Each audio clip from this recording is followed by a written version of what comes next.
We are back with another Holy Grail. I hope you guys enjoyed the last one. Today we're switching up a little bit, traveling to another country. We're doing the Holy Grail of Mexican street tacos. One of my favorites, one of my go-tos. So simple, so easy to put together, and it's literally one of the most flavorful tacos I think I've had. I'm so excited to share it with you guys. First thing you need is whatever protein you want to use. I'm going to be using steak today, so I just have a really nice strip steak here that I'm going to cut up into like bite-sized chunks that'll fit on the taco nicely. You can use a variety of things and use the same marinade. You could do skirt steak, which is also beautiful with this.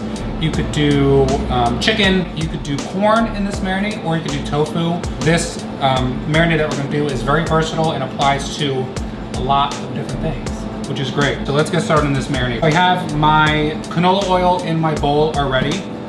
The amount you use really depends on how much you're cooking. So I'm just gonna do one steak today, so I have just about maybe like a half a cup of canola oil in here right now. You can always add a little bit more if you need to. You just wanna make sure that whatever meat or protein or veggie that you're using is fully covered and incorporated in the marinade. I'll go in with some dried oregano, and I'm gonna do maybe about a tablespoon of that.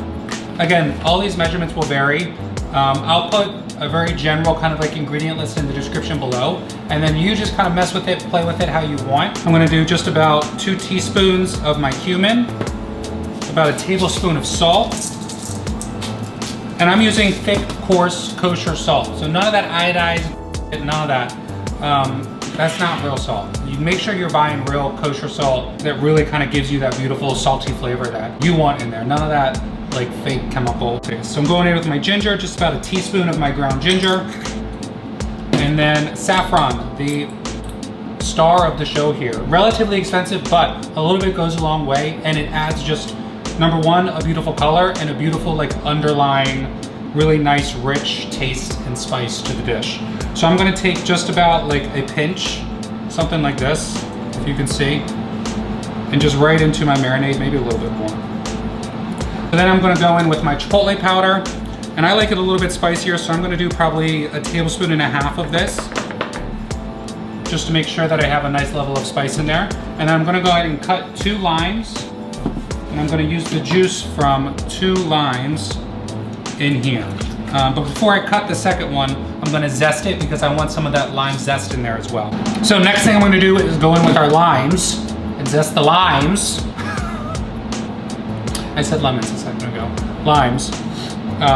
As I was saying, just like 1 lime, 1 zest of a lime will do fine. As your marinade comes together, you should start to smell all of those fragrant spices really starting to kind of come out of their shell and incorporate with everything else, which is a great sign. So what I'm gonna do is just let that sit off to the side, and I'm gonna prep my beef. As you're cutting it, just kind of think of whatever size you want for on your taco. So if you wanna do strips, do strips. If you wanna do larger cubes, you can do larger cubes. Just keep in mind what the end product will be and where it's going, so you make sure you don't have like a big piece of steak that you gotta eat out of this taco. So my beef is on the cutting board, and what you'll do now is just cut it down to whatever size you think is best for your tacos. Like I said, I'm gonna be doing like a smaller, kind of a small dice, smaller cube. So the easiest way that I do that is just make thick slices down the beef, and then I'll just turn those slices into dice.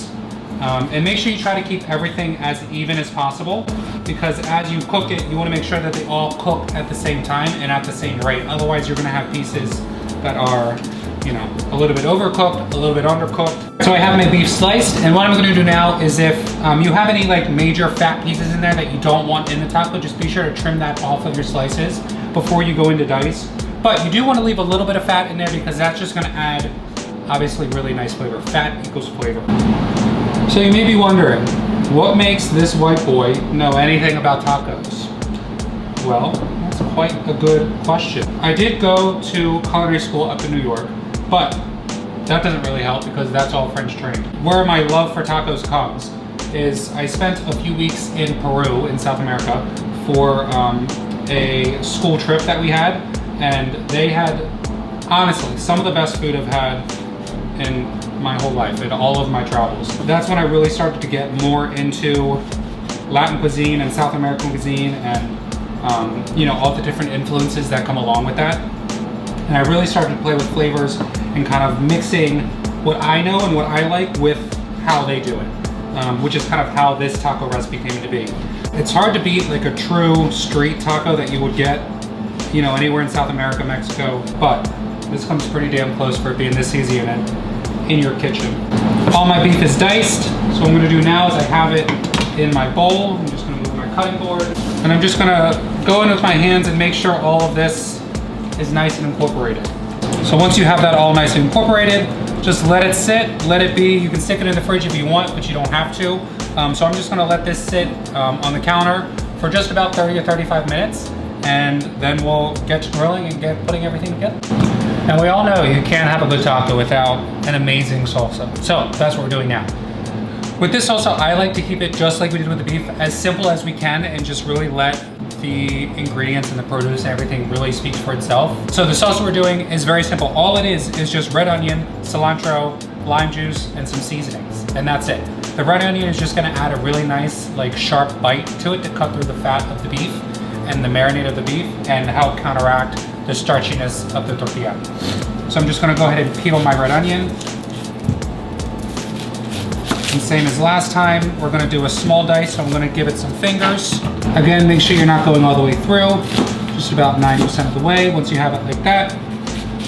And then I'm just gonna go right down this way and do some slices, and you have a beautiful little red onion dice here. And once you get towards the end, you will be left with a relatively larger piece. Just make sure you run your knife through it so you don't have any like huge bits of red onion in here, because that won't be fun to bite into when you're eating your gorgeous little taco. All right, so I'm just gonna take this into my bowl, and then I'm gonna cut the other half of my onion. So our onion is cut, so all I'm gonna do now is just take some fresh cilantro. You can leave it in the bunch like this, and I'm just gonna kind of give it a little haircut right down the middle until I start to get to the stems, and then just run my knife through it so it's a little bit of a finer chop, and add that right into my onion. So our cilantro is chopped, so I'm just gonna add this into my red onion. And as far as the spices that we're gonna do in here, I'm just gonna take a little bit of canola oil, some of my salt, pepper, cumin, and chipotle powder, and a little bit of that dried oregano, and call it a day. So it also kind of like resembles a mix of like a chimichurri in a salsa, because you do have all those herbs in there and it's just like oil based. And then we'll do a little bit of lime juice in here as well. So that was just a little bit of dried oregano. This is some chipotle powder, a little bit of cumin, lots of salt. Oh my God, it's getting me today, girls. All right, so pepper. David finally brought me my pepper. So a little bit of that in there. And then I'm gonna go with my lime, just cut it in half, just like we did the last one. And juice that sucker right into the salsa. Oh, I'm getting a workout today. So I'm just gonna take my spatula and just give it a good mix, get everything together. Oh, it smells so good. And that's your salsa, ladies and gentlemen. Super easy, very fragrant, very fresh. The red onion gives you a really nice bite. If you don't like red onion, but you still want to use an onion, I would probably recommend using like a Spanish yellow onion, because you want something that doesn't just taste like onion. Like you want a little bit of something else in there. So that Spanish onion will give you just a little bit of like sweetness that you could go with if you don't like red. So what I like to do is, once this is made, just keep it in the fridge for a little bit, let all the flavors come together, and that's all you need for this sauce. So I'm gonna stick this in the fridge, and I'll see you in a second when we do the beef. We are putting the beef onto our griddle. You can use a saute pan, whatever you have. You just wanna make sure that whatever you have is big enough so it's all one layer and you're not overcrowding anything. And you can get it hot enough to where you get a good sear on at least one side of the beef. So tacos are ready. Assembly time. Our meat is cooked, our tortillas are toasted. I just threw them onto the same griddle that I cooked the meat in, just to kind of soak up all of those nice oils and seasonings that were left behind. So all I'm gonna do is just go in with a little bit of my beef into each tortilla. I'm using corn tortillas. You can use flour if you want. I just think corn adds a really nice flavor. to your taco. I'll go with my beef. Make sure you don't overfill anything because you want to leave room for everything else. I have my salsa here. I'm gonna do maybe like a tablespoon of the salsa in each. Just make sure it's nice and evenly coated. And then I'm gonna go in with just a very little bit of a sour cream on top and then top it with some orange juice, which may seem a little odd, but it just adds like a really nice second layer of citrus. I'm gonna just cut this orange in half and just very gently let a little bit of that orange juice go right on top. And last but not least, with everything else I do, a little bit of black pepper. And there you have it. My holy grail of street tacos. Thank you for coming. That's all I got for you. As always, you know, I try to keep it as simple as possible, but as tasty as possible. And these, you know, look great as well, so that never hurts. Make sure you subscribe to the channel, like the video, leave a comment for what you want to see next or what you did differently than I did, because I'm always interested to see how you guys do it. And stay tuned. We're going to upload every Monday. We're going to continue doing this Holy Grail series for as long as I can do it until I get bored, basically. So, thanks again. Enjoy the rest of your day. Eat good food. More importantly, eat good tacos. See ya.